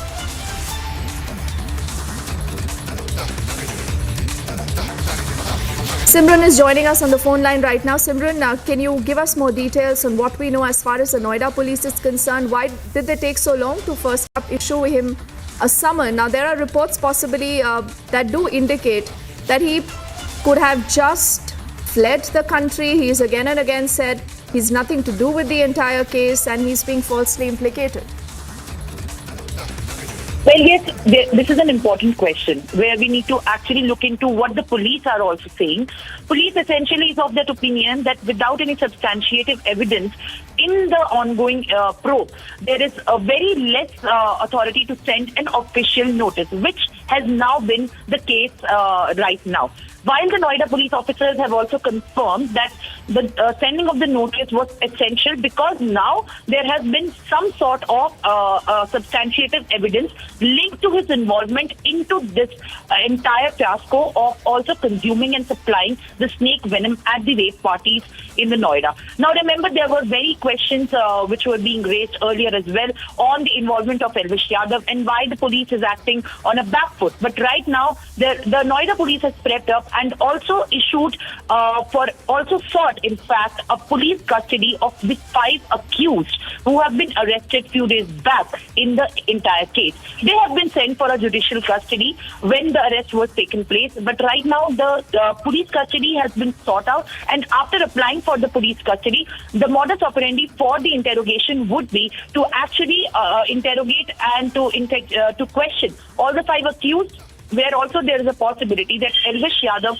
would also be made to sit in front of them, and cross-questioning will be taken to verify and cross-examine the statements that have been also made in the FIR. The case, which has been going on the basis of a complainant from the People for Animal Association, which is funded and also been headed by Manika Gandhi. The entire matter has blown up after there were allegations that Elvish Yadav is one of the key conspirators who have been supplying such snake venom for intoxication in the Noida rape parties. Now, sources in Noida police also say that they are looking for some more evidence by examining the CCTV footage in the cases where these parties actually also used to happen. There have been reports which have been pointing out that he has tried to fled the country, whereas this kind of statements have been made up. But as of now, there has been very little confirmation because Elvish Yadav, remember, was also found by the Rajasthan police just 2 to 3 days back, and then Noida police was in denial that they had not issued the arrest warrant. But as of now, the police have sent the notice, and they have also sought for the PC of the other 5 accused who have been now in jail as of now because of the allegations that have been made in the FIR. In the days to come, it is very important to note that what kind of an involvement will the YouTuber fame Elvish Yadav be charged with, because all these statements have been coming out and all these actions that we are talking about are still a part of the probe. And these scenarios where we also talk about sending a notice is also procedural for the Noida police. But as of now, after the questioning will be taken place, Simran, I'm just requesting you to hold that thought, please. I'm just going to come back to you. I'm told we also have a reaction coming in from the INB Minister Anurag Thakur on this entire case. Let's quickly first up, Simran, listen into what he says. इतना ही कहूँगा, police ने वहाँ पे कार्रवाई की है, जांच होने दीजिए। बड़े गंभीर आरोप लगे। छत्तीसगढ़ में एटीएम की बातचीत की जा रही है। मध्य प्रदेश में कल आरोप लगा दिया कि नरेंद्र सिंह तोमर जी के बेटे का, मैंने उसका जवाब पहले दिया आपको कि उन्होंने तो स्वयं उस पर FIR कराई है। अब एक डीप फेक एक अभिनेत्री का वीडियो हो रहा है, AI का मिसयूज हो रहा है। वो AI के मिसयूज पे अब एक नई चुनौतियां आएंगी आगे वाले समय में, और ये आप मीडिया वाले मित्रों के लिए भी एक है कि ये जो चुनौती एआई की है, डीफेक की, ये भी एक चिंता का विषय भविष्य के लिए हो सकता है। इसके ऊपर जांच चल रही है। सर सुकमा देखिए, मैं इतना ही कहूँगा, पुलिस ने वहाँ पे कार्रवाई की है, जांच होने दीजिए। बड़े गंभीर आरोप लगे हैं। छत्तीसगढ़ में एटीएम की बातचीत की जा रही है। मध्य प्रदेश में कल आरोप लगा दिया कि नरेंद्र सिंह तोमर जी के बेटे का, मैंने उसका जवाब पहले दिया आपको कि उन्होंने तो स्वयं उस पर एफआईआर कराई है। अब एक डीप फेक एक अभिनेत्री का वीडियो हो रहा है, एआई का मिसयूज हो रहा है। वो एआई के मिसयूज पे अब एक नई चुनौतियां आएंगी आगे वाले समय में। और ये आप मीडिया वाले मित्रों के लिए भी एक है कि ये जो चुनौती एआई की है, डीप फेक की, ये भी एक चिंता का विषय। So that is Anurag Thakur. He's remembered just said a single line on the entire case, and then he's gone to another important story that's about a deepfake video. But he does say that these are serious allegations that have been leveled against the YouTuber Elvish Yadav. Let's get in our colleague Simran back into this entire story. Simran, what do we know about his whereabouts? Is the Noida police now able to track him down? The last we checked, we were given to understand that he's possibly switched off his phones. He's not traceable anymore.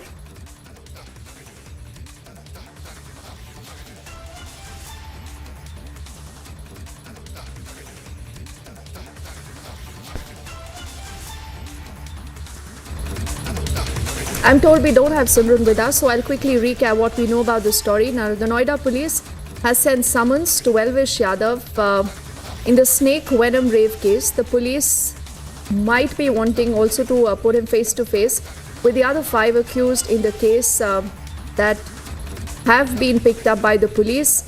Now, remember, his name actually made headlines last week after snake